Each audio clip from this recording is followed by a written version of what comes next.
OpenAI 拿出了3亿新元，在新加坡设立亚洲首个应用型实验室。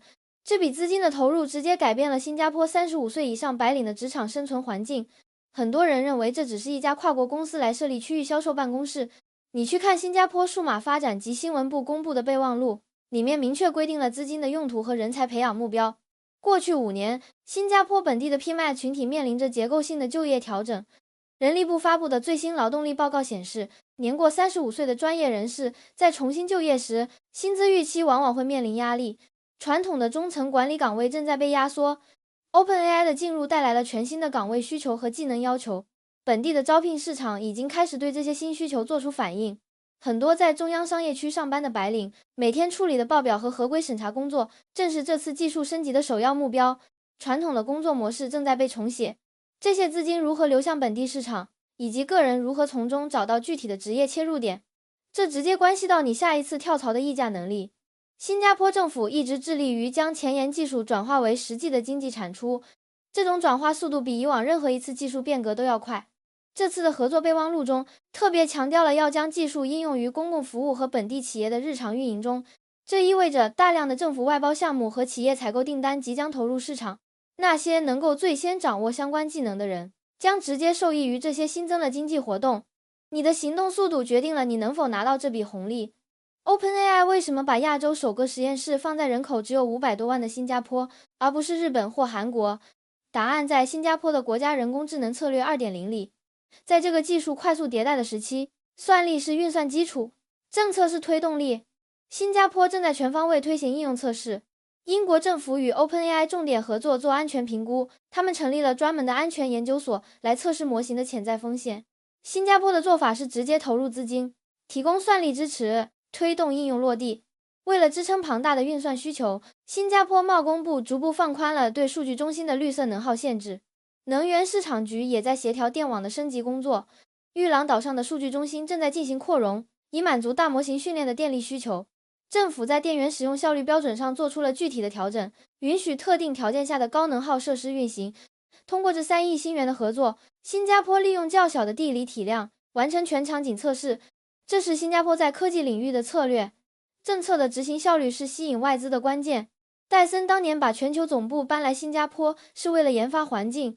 今天 OpenAI 的落地，看中了这里高效的政策执行力和现成的高素质人才库。当国家政策开始为一项技术提供支持时，行业利润空间会向下传导。不仅是大企业受惠，本地的中小企业也能拿到政府补贴来接入这些技术。资金的流动方向决定了就业机会的分布。我们要问的问题是，这3亿新元具体会流向哪里？它会如何催生出新的岗位缺口？新加坡政府在预算案中明确拨出了专项资金，用于支持本地企业采用人工智能方案。这些资金不会停留在政府账户里，而是会变成企业的采购订单。了解这些订单的流向，就能找到下一个高薪岗位的所在。国家人工智能策略 2.0 明确指出了5个核心支柱，包括人才培养、算力建设、数据流动、生态系统和监管框架。每一个支柱背后都有具体的预算拨款。比如在算力建设方面，政府不仅吸引跨国公司投资，还在本地高校和研究机构部署了大量的计算资源。这些资源最终都需要专业人员来管理和运营。这3亿新元到底怎么花？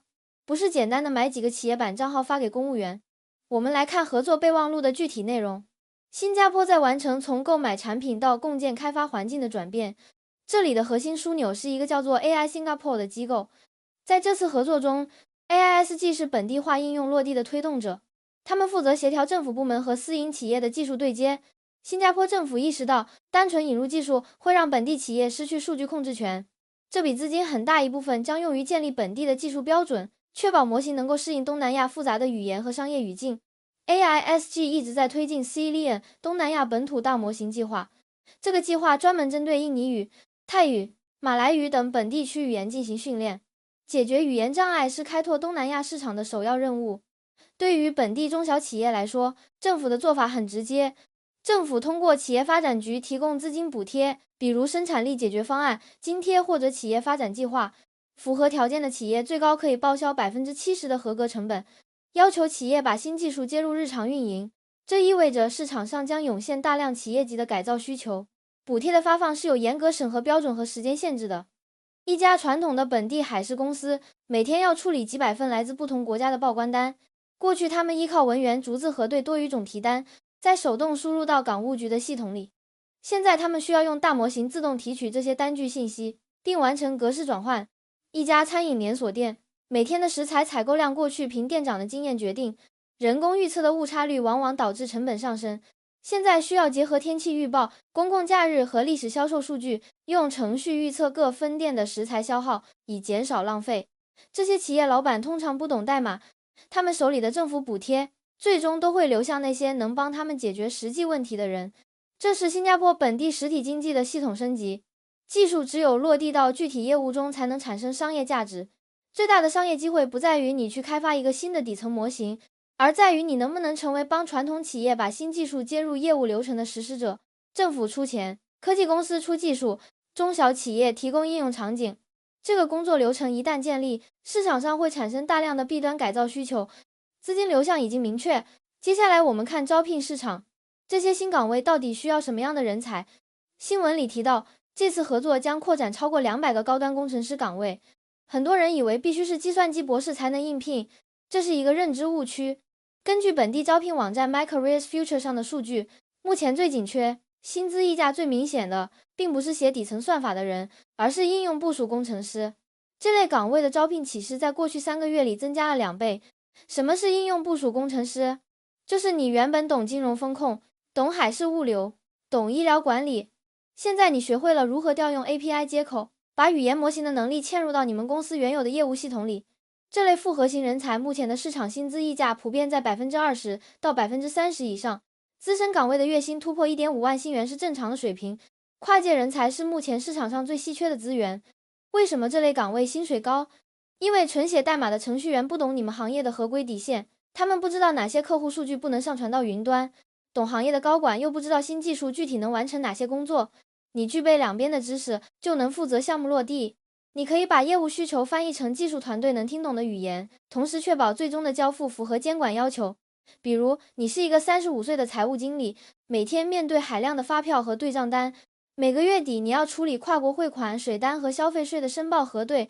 如果你能用业余时间，通过 SkillsFuture 报销学费，去本地大学报读一个短期的认证课程，掌握基础的 Python 数据清洗和 API 调用，利用 Pandas 库对发票信息进行结构化提取。学习新技能的成本在政府补贴下已经非常低，把原本需要3天的人工对账缩短到3分钟，你在公司的价值就改变了。你负责了公司财务数字化的核心节点。新加坡政府通过这次合作在调整劳动力结构，对于35岁左右面临职场瓶颈的专业人士来说，你的核心竞争力是你过去10年积累的行业经验。你不需要去跟应届生竞争底层代码的编写，经验是你无法被轻易替代的优势。你需要的是利用政府的技能创前程补贴。年满40岁的新加坡人还可以获得额外4000新元的补贴补助，去学习如何做提示词工程，如何管理项目的落地进度。这200个直接岗位会向外辐射出数以千计的项目管理、合规审查、业务拓展岗位。你带着新技术的能力，改进你现在的工作流程，这是普通人提升收入的有效途径。在这个时期，新加坡正在全面推进人工智能的应用测试。从3亿新元的资金投入到国家级机构的深度合作，这是科技公司的商业拓展，也是国家的发展策略。政府和企业的基础设施已经搭建完毕，相关的培训补贴也已经到位。接下来就看每个个体的行动力了。政策红利窗口期通常只有2到3年，去了解你们行业的最新技术应用，报名相关的技能提升课程。新技术不会直接取代你的职位，但那些熟练掌握这些工具的同事会获得更多的晋升机会。在评论区告诉我，你目前从事哪个行业？你觉得未来3年内，新技术会改变你的日常工作流程，还是会让你的产出效率显著提升？分享你的看法，可以帮助大家看到不同行业的现状。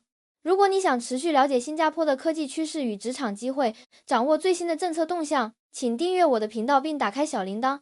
我是专门分析新加坡科技动态的频道主，我们下期见。你可以制定一个具体的学习计划，比如每周投入5个小时去学习一门新的数据分析工具，或者主动参与公司内部的流程改进项目。这些具体的行动将决定你在未来职场中的位置。不要等待公司来安排培训，主动出击才能在这个快速变化的环境中保持竞争力。